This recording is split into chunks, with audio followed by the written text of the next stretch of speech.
Magpapasko na nga, panahon na para maglabas ng ipon. Syempre, hindi magpapakabog yung bebe ko dahil meron din siya. Kung ako nga may green na pitchel, siya naman may green na tangke. Mukhang kakukupit sa akin nakaipon.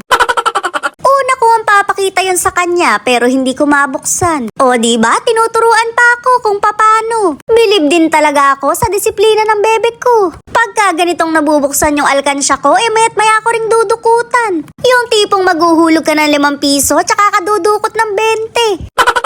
Marami-rami nga rin siyang naipon galing sa baon niya. Isama niyo na rin pati yung kupit. Abay shoota mare, ilang buwan pa lang siyang pumapasok. Napakarami na nito. Iba talaga yung pakiramdam ko, nakakaduda.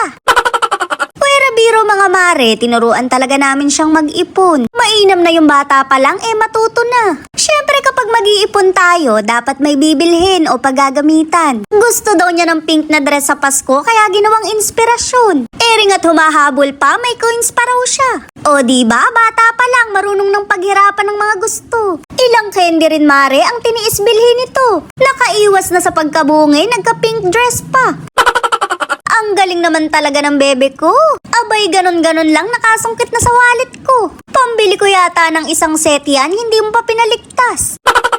Syempre, hindi ako magpapakabog dahil may ipon din ako. Mas marami-rami tumare, mas malayo rin ang mararating. Kung yung sa kanya nga para sa pink na dress, yung sa akin naman para sa bagong atay. Pero sa sobrang bigat nito, baka bagong matres na lang.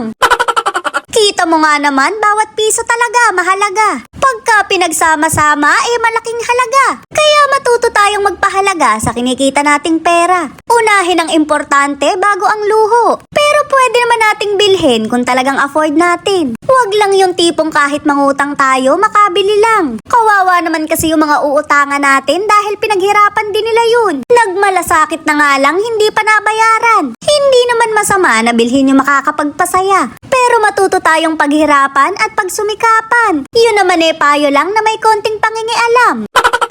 Mas gusto ko talaga kasi maring mag-ipon kaysa mangutang. Takot kasi talaga ako sa utang at baka hindi ko mabayaran. Lalo na mare kapag sobrang lala ng tubo.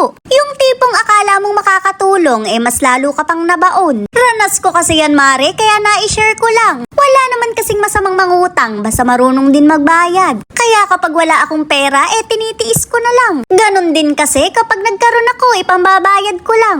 Di wala rin ako magiging pera, nagpatubo pa. Pero ang mas pinoproblema ko ngayon yung pagbibilang nito. Nagpapatulong nga ako sa bebe ko para mas mapabilis. Kaso mare, nilayasan ako. Isip-isip siguro niya nag-ipon lang siya, binigyan ko pa ng problema. Pero dahil very good siya, binilhan ko ng dress, mas marami pa. Ngayon ko lang nilabas mare pagkalabas ng ipon niya. Baka kasi hindi na mag-ipon pag nilabas ko agad.